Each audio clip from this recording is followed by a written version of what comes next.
diagnóstico laboratorio, entonces era bien difícil confirmar de primas a primeras qué es lo que había pasado con esta persona.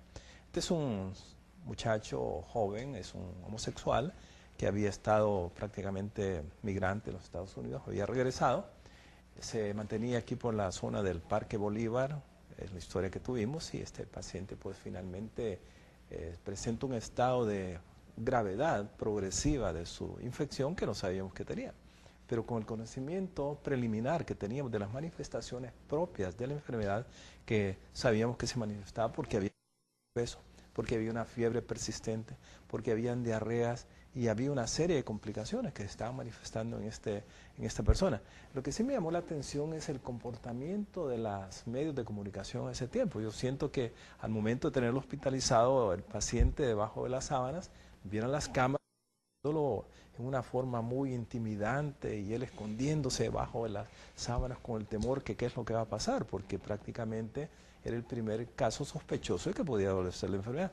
Ese estigma que estaba causándose en esa persona y la misma discriminación que existía en ese momento en el hospital también, porque realmente estaba completamente aislado. Yo me recuerdo pues que por la ignorancia, por el desconocimiento en sí de los mecanismos de transmisión, hasta la comida, pues se la llevaban así como quien dice a un animalito lo estamos alimentando. Pues me pareció muy denigrante el abordaje que se tuvo en ese momento, pero era por parte de la población misma, médica, equipo de salud, que desconocía prácticamente los mecanismos de transmisión y el comportamiento mismo de la enfermedad. Por lo tanto, sentimos que con todo el equipo, los residentes en ese tiempo, el doctor Fernández, el profesor de medicina interna y todo el equipo, pues viendo, tratando de investigar, pero de todas maneras no podíamos hacer mucho, y no podíamos hacer mucho en varios términos. Primero, porque no podíamos exactamente confirmar para ese momento, estamos hablando del 84, si era o no era, pero todo el aspecto clínico orientaba que realmente este paciente adolecía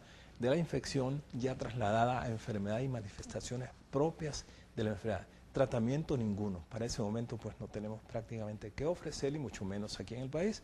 El paciente falleció y a partir de ese momento ya hubo más conocimiento de parte de todos los médicos. Yo me recuerdo que en ese tiempo yo daba clases precisamente de enfermedades transmisibles a los estudiantes, y de esta manera íbamos formando conciencia de cómo esta enfermedad podía de alguna manera diseminarse a nivel de país.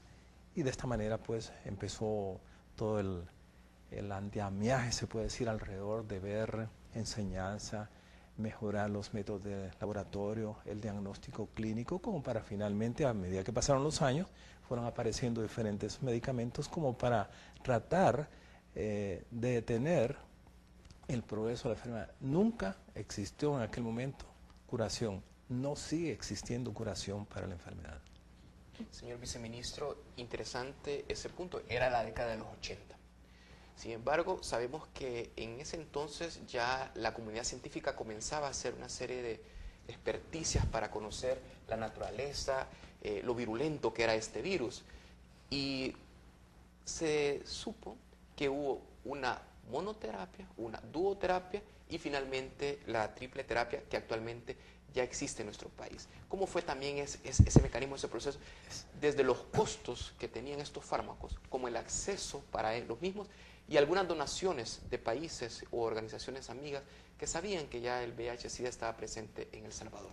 Creo que lo que yo voy a contar posteriormente a esto es la realidad vivida en ese momento.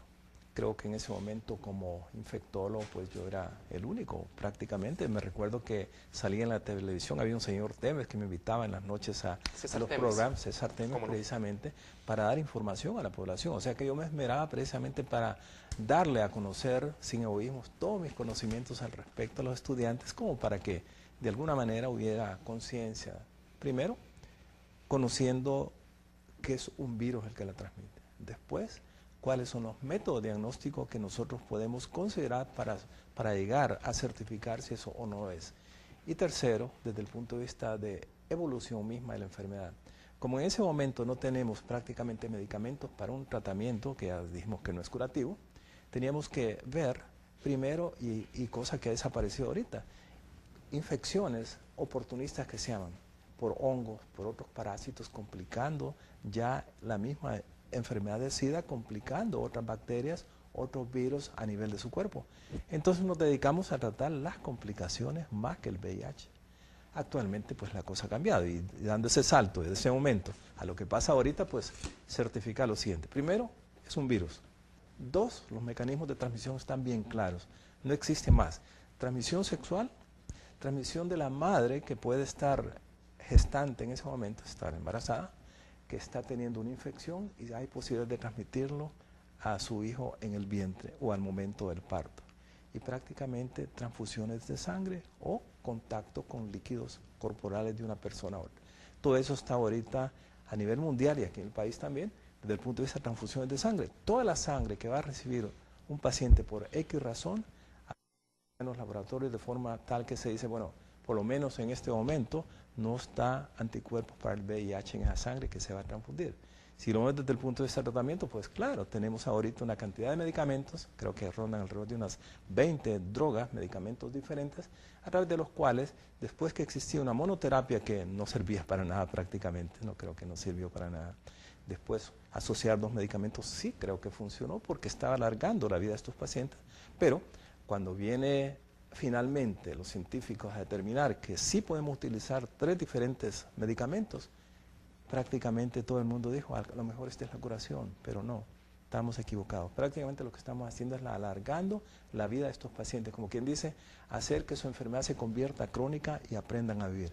Actualmente es lo que hacemos, y es obvio, porque cuando nosotros tenemos el tratamiento con estos pacientes, después de ver una persona que esté en la cama deshidratada, caquética, es decir, que ha perdido peso por efectos de su desnutrición, porque no come, porque vomita, porque tiene diarrea, y aquella otra complicación asociada con otras bacterias, hoy, después de 3, 4, 5 meses que el paciente se adhiere y cumple realmente con los medicamentos que le damos, usted maravillosamente observa que aquel paciente empieza a ganar de peso y unos meses después se está incorporando a su vida familiar, inclusive a sus trabajos.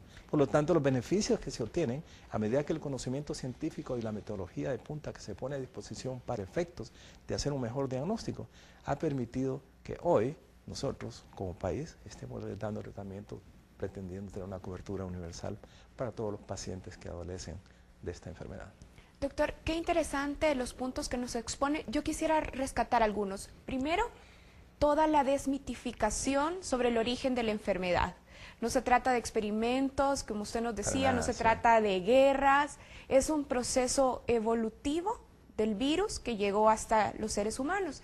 Segundo, usted nos hablaba también de que se ha evolucionado desmitificando todas las formas de transmisión de la enfermedad y ahora tenemos claridad sobre los mecanismos a través de los cuales se puede adquirir el virus.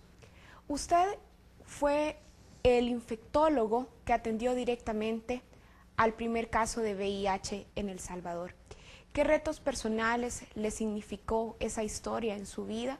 Y sobre todo, ¿cuáles son los desafíos que tenemos a nivel de país para enfrentar el VIH? Bueno, en primer lugar, pues siempre que se aborda un paciente con esta enfermedad no es una sola persona, sino que es un equipo. Y en ese momento usted acude prácticamente a un equipo que está conformado por... Si necesitamos una radiografía, necesitamos de laboratorio para exámenes de sangre, necesitamos de internistas, necesitamos de epidemiólogos también. ¿Por qué? Porque hay que ir a buscar realmente de dónde viene ese contacto. Actualmente, ya evolucionando en esto, pues podemos repetir diciendo que actualmente los pacientes